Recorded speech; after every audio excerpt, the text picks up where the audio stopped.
Silver acetate से करवा चुके हैं, अच्छा तब हो गया। तो फिर आते हैं इसके फिजिकल प्रॉपर्टीज में, ठीक है।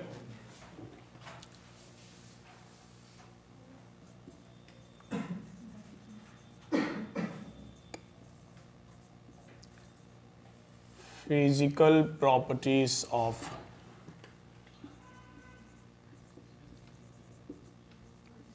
Haloalkane and haloarene.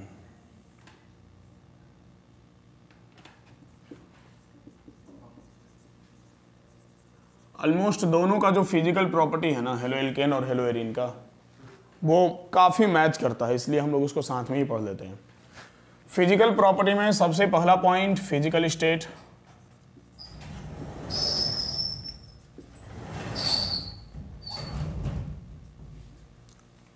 देखो इसका फिजिकल स्टेट होगा ऑयली लिक्विड,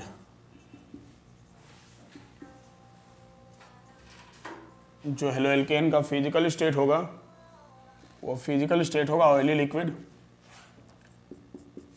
और अगर इसके सॉल्युबिलिटी का बात करें तो ये सॉल्युबल होगा वाटर में, ये वाटर में इनसॉल्युबल होता है। वैसे तो ये पोलर है, हेलोएल्केन के बारे में हम लोग जानते हैं कि हेलोएल्केन कैसा है, पोलर है नेचर में, ठीक है। लेकिन नेचर में पोलर होते हुए भी ये वाटर में इनसॉल्युबल होता है क्योंकि इसका ऑयली नेचर है। बाकी किसी दूसरे पोलर सॉल्वेंट में ये डिजोल्व होगा बट वाटर में इनसॉल्युबल होगा, insoluble in water but soluble in other polar solvent। Water में इनसॉल्युबल होगा लेकिन बाकी के दूसरे पोलर सॉल्वेंट जैसे अल्कोहल वगैरह हो गया उन सब में ये क्या होगा, सॉल्युबल होगा। इसके बाद सॉल्युबिलिटी के बाद अगर हम इसके बॉइलिंग पॉइंट वगैरह की बात करें तो देखो बॉइलिंग पॉइंट किसी का भी, बॉइलिंग पॉइंट, मेल्टिंग पॉइंट, ये डिपेंड करता है मोलर मास के ऊपर।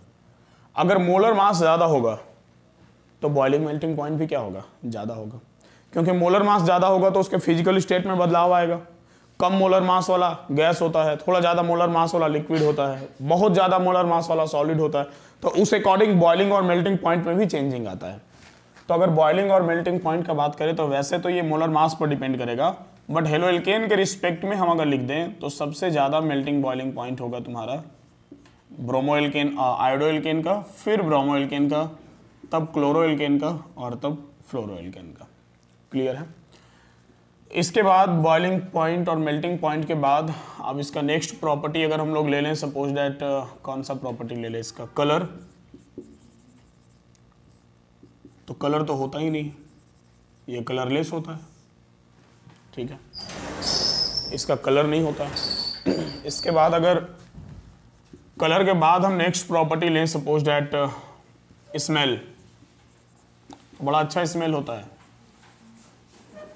इसका प्लीजेंट स्मेल होता है, ठीक है, हाँ, मनमोहक खुशबू होता है, ठीक है, बढ़िया स्मेल होता है। इसके बाद इसके फ्लेम कलर के बारे में थोड़ा सा बात कर लें। हालांकि फ्लेम कलर के बारे में कहीं जिक्र नहीं किया जाता है, इसका किसी बुक वगैरह में कम ही जगह किया गया है, बट इसका फ्लेम कलर जो होता है वो ग्रीन एज होता है, ग्रीन एज, किनारा किनारा उसका ग्रीन टाइप से जलेगा। ऐसे होता है कभी कभी कुछ जलते हुए देखे, जैसे एलपीजी वगैरह जब जलाते हैं, गैस सिलेंडर का जो गैस होता है तो ब्लू ब्लू टाइप से किनारे किनारे लगता है, ठीक है, तो ये ग्रीन एज होगा, किनारे किनारे इसका ग्रीन टाइप से लगेगा। अगर इसके रिएक्टिविटी का बात करें तो इसका रिएक्टिविटी भी उसी ऑर्डर में है जिस ऑर्डर में इसका बॉइलिंग पॉइंट है। सबसे ज़्यादा रिएक्टिव होता है आयोडोएल्केन, इसके बाद होता है ब्रोमोएल्केन, तब होता है क्लोरोएल्केन और तब होता है फ्लोरोएल्केन। हालांकि फ्लोरीन का इलेक्ट्रोनेगेटिविटी बहुत ज़्यादा है, लेकिन रिएक्टिविटी कम होने के पीछे का कारण है इसका बॉन्ड आसानी से टूटता नहीं है क्योंकि इसका साइज बहुत छोटा होता है, इस कारण इसका रिएक्टिविटी थोड़ा सा कम होता है, ठीक है। तो ये तो हो गया हेलोएल्केन्स का फिजिकल प्रॉपर्टी। अब हम लोग आएंगे इसके केमिकल प्रॉपर्टी पर, वहाँ बड़ा इंपॉर्टेंट रिएक्शन पढ़ना है, तो पहले नोट करो इसको।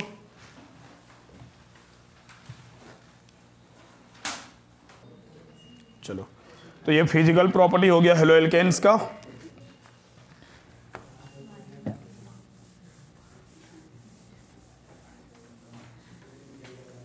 फिजिकल प्रॉपर्टीज से एग्जाम में क्वेश्चन तुम्हारा ना के बराबर आता है।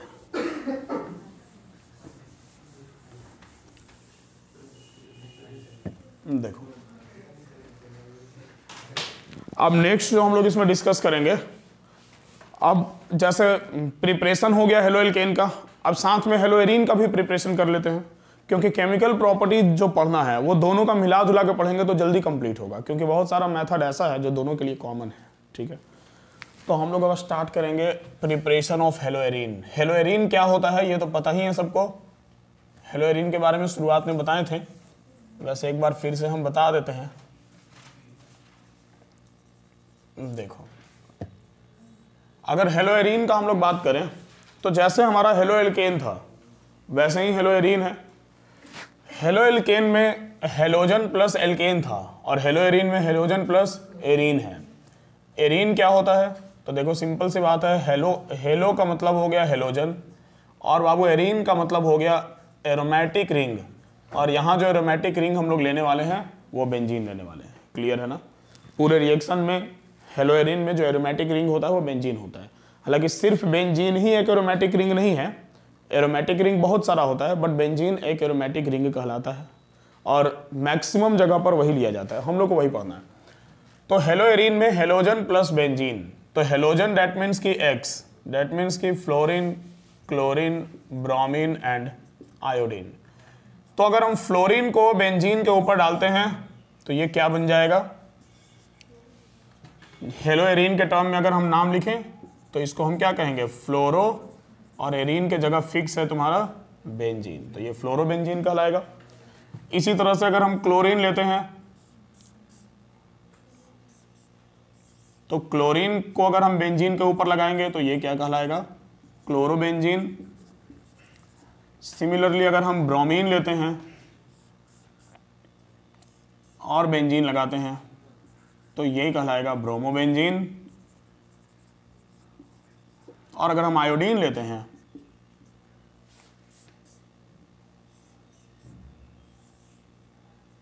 और आयोडीन को बेंजीन के ऊपर लगाते हैं तो ये कहलाएगा आयोडोबेंजीन। ठीक है, बेंजीन में ये रिंग के अलावा ऐसे बॉन्ड भी दिया जाता है, ध्यान में तो होगा। खैर बेंजीन तो आज कोई नया नहीं मिल रहा तुम लोग को, बचपन से देखते आ रहे हैं। ऐसे भी बेंजीन को बनाते हैं, इसके बीच का जो ये बॉन्ड होता है वो रेजोनेंस में होता है, घूमते रहता है, इसलिए सर्कल बना दिया जाता है। ठीक है, अब आजकल इसको शॉर्ट में भी लिखा जाता है, ध्यान में रखना। ये जो हेलो एल्केन हेलो एरीन है पूरा बेंजीन ना बना करके शॉर्ट में AR लिख दिया जाता है, तो AR का मतलब एरीन ही होता है। जैसे अगर फ्लोरो बेंजीन को लिखना हो तो ऐसे लिख देगा ARF। ठीक है, अगर क्लोरो बेंजीन को लिखना हो तो हम लोग लिख सकते हैं ARCL। सिमिलरली ब्रोमोबेंजीन को ARBR और इसको हम लोग लिख सकते हैं ARI। चलेगा? तो हेलो एल्केन का एक ये भी रिप्रेजेंटेशन है। साथ में बेंजीन का फार्मूला क्या होता है? C6H6। जब उससे एक हाइड्रोजन हटेगा तभी उसके ऊपर एक हेलोजन लग पाएगा, तो C6H6 से अगर एक हाइड्रोजन हट गया तो वो क्या बन गया? C6H5 बन गया। ठीक है, तो H5 बन गया, तो इसको ऐसे भी लिखा जा सकता है C6H5F। इसको ऐसे भी लिखा जा सकता है C6H5Cl। सिमिलरली इसको लिख सकते हैं C6H5Br और इसको लिख सकते हैं C6H5I। समझ गए बात को?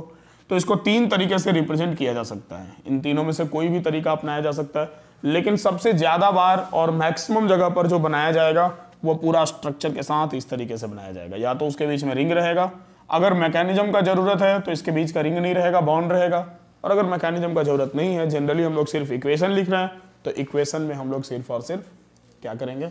रिंग लगा देंगे, अपना काम हो जाएगा। समझ गए बात को? तो बाबू ये होता है हेलो एरीन।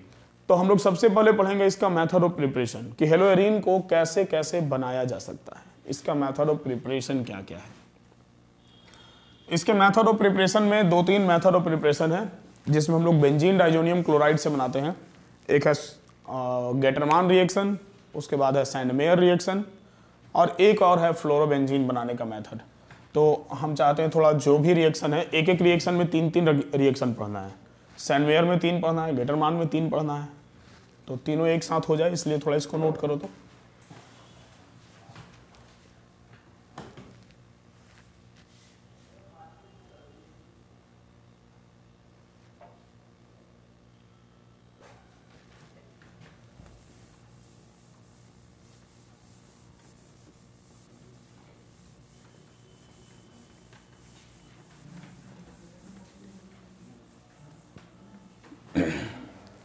देखो इसके प्रिपरेशन में एनसीईआरटी में जो रिएक्शन दिया हुआ है, सबसे पहले हम लोग वही सब रिएक्शन करेंगे।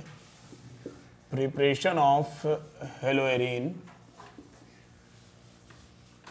तो हेलोएरिन के प्रिपरेशन में जो सबसे पहला रिएक्शन आता है वो आता है सैंडमेयर रिएक्शन। वैसे तो जो सैंडमेयर है और जो गेटरमान है, उन दोनों को बनाने का जो मेथड है वो सेम है। मतलब आपका रिएक्शन जो बनता है वो किससे बनता है, तो वो बनता है फ्रॉम BDAC।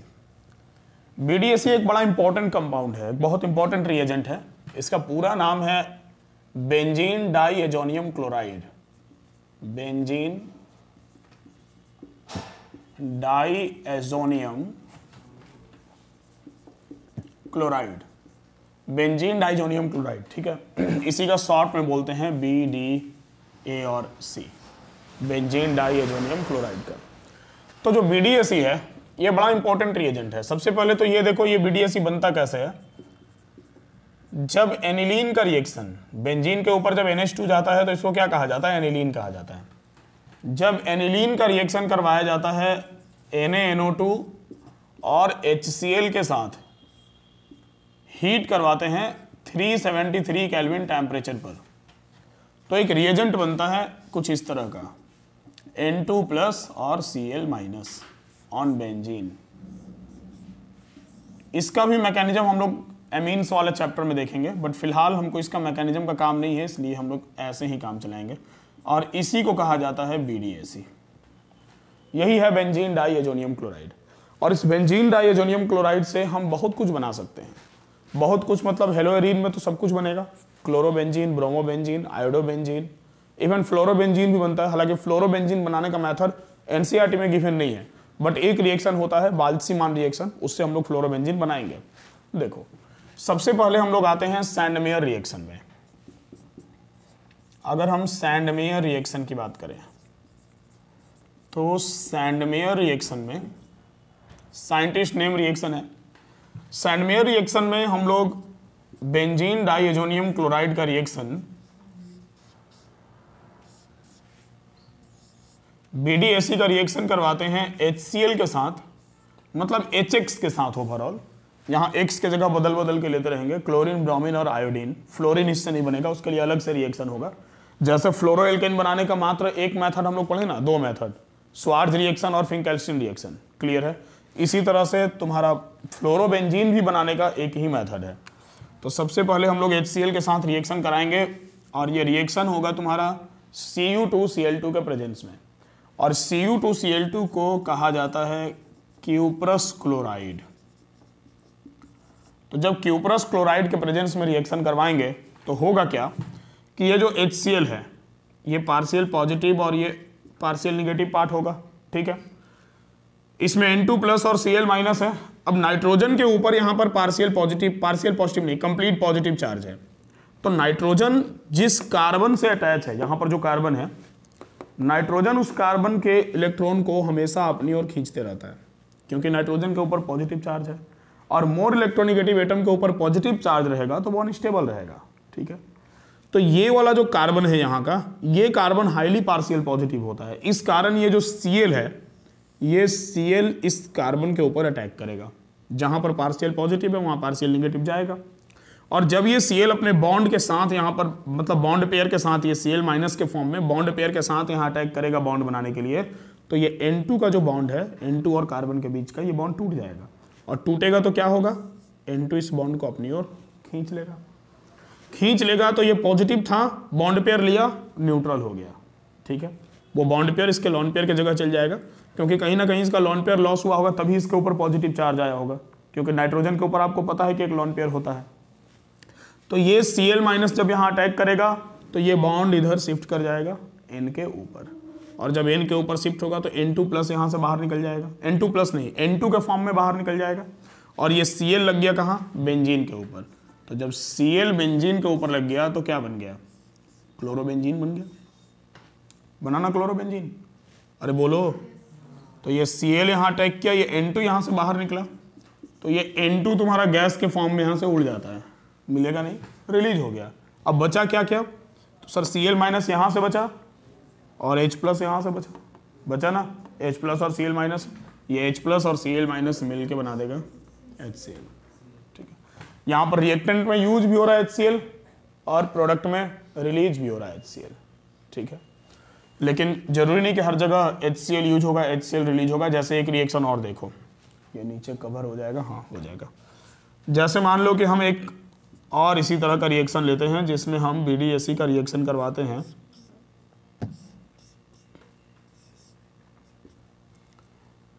HCl की जगह हम ले लेते हैं HBr। क्लियर है? जब हम HCl की जगह HBr लेकर रिएक्शन करवाएंगे तो यहां पर हम Cu2Cl2 जो लिए हैं ना, इसके जगह हम क्या ले लेंगे, Cu2Br2 ले लेंगे। तो अब की बार इस कार्बन के ऊपर अटैक कौन करेगा, Br माइनस करेगा। तो ये Br जब यहाँ अटैक करेगा तो ये बॉन्ड ऊपर शिफ्ट हो जाएगा। ये हर बार ये पार्शियल पॉजिटिव वगैरह दिखाने की जरूरत नहीं है, तो हम समझाने के पॉइंट ऑफ व्यू से दिखाए थे। तो ये Br यहाँ अटैक करेगा तो ये N2 बाहर निकलेगा, तो ये Br कहाँ लग जाएगा, इस बेंजीन के ऊपर। और Br जब बेंजीन के ऊपर लगेगा तो बनेगा क्या, ब्रोमोबेंजीन बनेगा। और ब्रोमोबेंजीन के साथ साथ ये क्या निकल गया, N2 निकल गया बाहर, और प्लस साथ में HCl। देख लो H प्लस बचेगा, Cl माइनस के साथ HCl निकल जाएगा। क्लियर हुआ? तो BDAC से एक बार हम लोग क्लोरोबेंजीन बना लिए और BDAC से एक बार हम लोग ब्रोमोबेंजीन बना लिए। अब बचा कौन, आयोडोबेंजीन बचा। वैसे तो फ्लोरो ही बचा है, बट फ्लोरो हम पहले ही बताएं इस मेथड से नहीं बनेगा, उसके लिए हम अलग से मेथड बताएंगे थोड़ा देर के बाद। अब एक रिएक्शन और लेते हैं। इस बार हम N2 प्लस और Cl माइनस का मतलब कि overall BDAC, N2 plus Cl minus on benzene. इस बार BDAC का रिएक्शन करवा देते हैं किसके साथ, HI के साथ में। HCl के साथ करवाएं तो क्लोरोबेंजीन मिला, HBr के साथ करवाएं तो ब्रोमोबेंजीन मिला। अब HI के साथ करवा देते हैं। जब HI के साथ करवाएंगे तो क्या होगा, तो सर रिएक्शन होगा यहाँ पर Cu2I2 के प्रेजेंस में। अब यहाँ से कौन निकल के कहाँ अटैक करेगा, तो सर ये I यहाँ पर इस कार्बन के ऊपर जाएगा, ये बॉन्ड ऊपर शिफ्ट होगा, बन गया सर आयोडोबेंजीन। ये बन गया हमारा iodobenzene plus N2 plus HCl। Clear है ना? ये N2 गैस हमारा रिलीज हो गया और प्लस HCl बन गया। तो ये सैंडमेयर रिएक्शन है, ध्यान में रखना। सैंडमेयर रिएक्शन एक नेम रिएक्शन होता है। तो सैंडमेयर रिएक्शन में क्या होगा, तो ध्यान में रखेंगे कि इन Sandmeyer reaction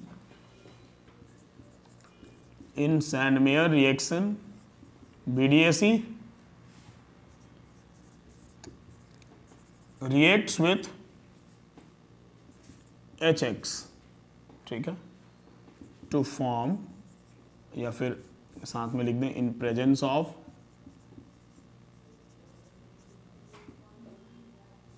Cu2X2 to form haloarene. समझ गए बात को?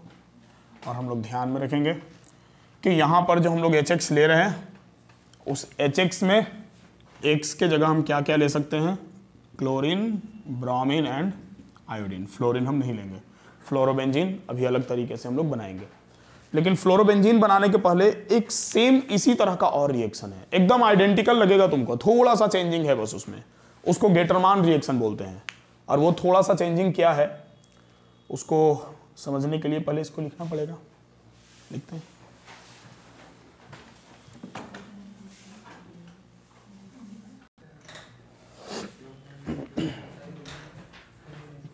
मिटा दे इसको।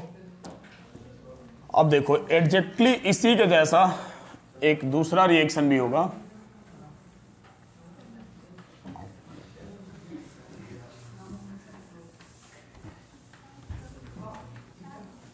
बात मत करो।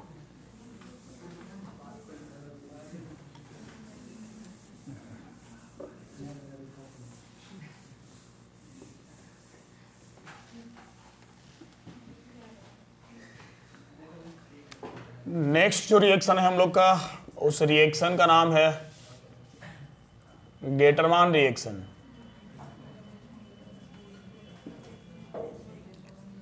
देखो ध्यान दो इधर, गेटरमान रिएक्शन भी बिल्कुल वैसा ही है जैसा कि सैंडमेयर रिएक्शन था।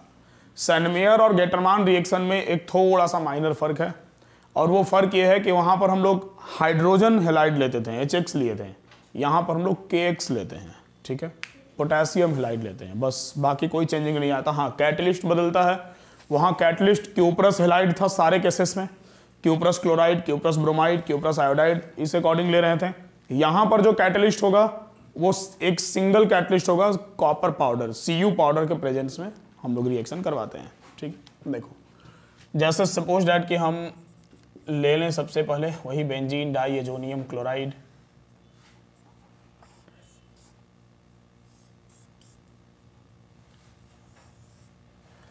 और इसका रिएक्शन हम करवा दें,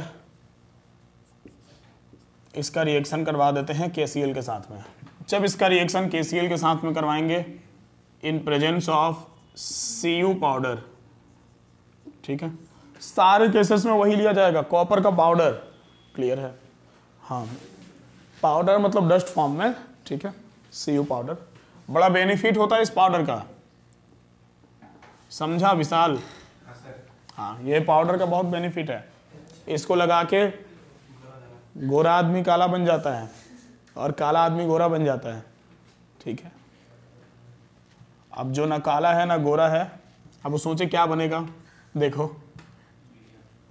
वीडियो बनेगा। तो KCl है, ये Cl को हम यहाँ पे अटैक करवा देंगे और ये N2 को शिफ्ट करवा देंगे। पूरा का पूरा प्रोसेस सेम है जो प्रोसेस सैंडमेयर रिएक्शन में था, कुछ भी नहीं बदला। क्या बन जाएगा तो सर क्लोरोबेंजीन और क्लोरोबेंजीन के साथ बन गया तुम्हारा N2 रिलीज हुआ और प्लस यहाँ भी क्या निकल गया KCl, समझ गए। फिर से अगर हम यहाँ पर ले लें N2 plus Cl minus on benzene,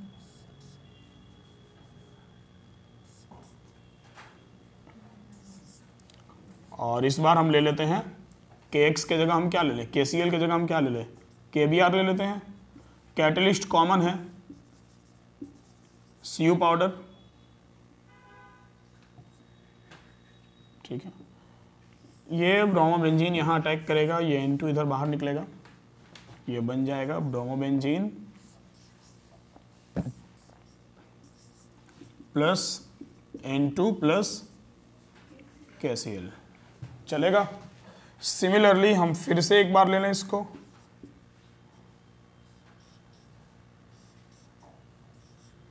और इस बार हम ले लें पोटासियम आयोडाइड, कैटलिस्ट तो सेम रहेगा, पाउडर मिला देना है और क्या। फिर ये एरो गलत जगह पे नहीं जाना चाहिए। अब कोई जरूरी नहीं कि तुम अटैकिंग वगैरह दिखाओ, ये भी ध्यान में रखना, ठीक है। बिना अटैकिंग दिखाए भी तुम इस चीज को समझ सकते हो, ऐसे डायरेक्ट लिख के अपना बना सकते हो। तो हम दिखा देते हैं ताकि समझ में आए कौन किधर गया किधर से निकला, वो भी समझना जरूरी है ना। तो ये तुम्हारा बन गया क्या,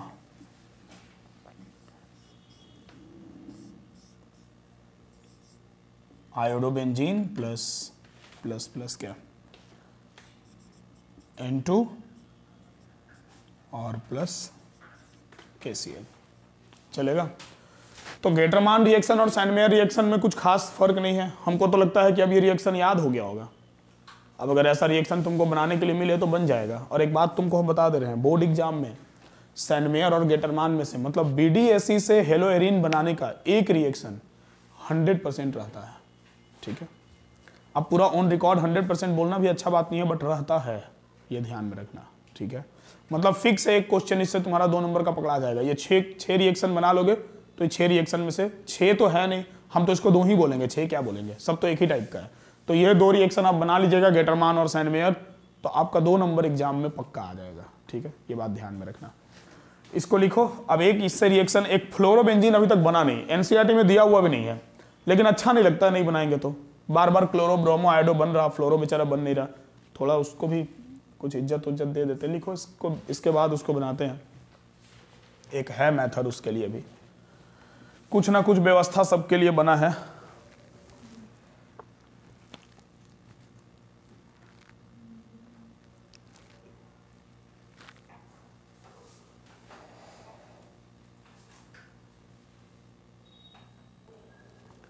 चलो नेक्स्ट रिएक्शन पे आते हैं। एक फ्लोरोबेंजीन बनाने का रिएक्शन है जिसको बाल्ज़-सी-मान रिएक्शन बोलते हैं।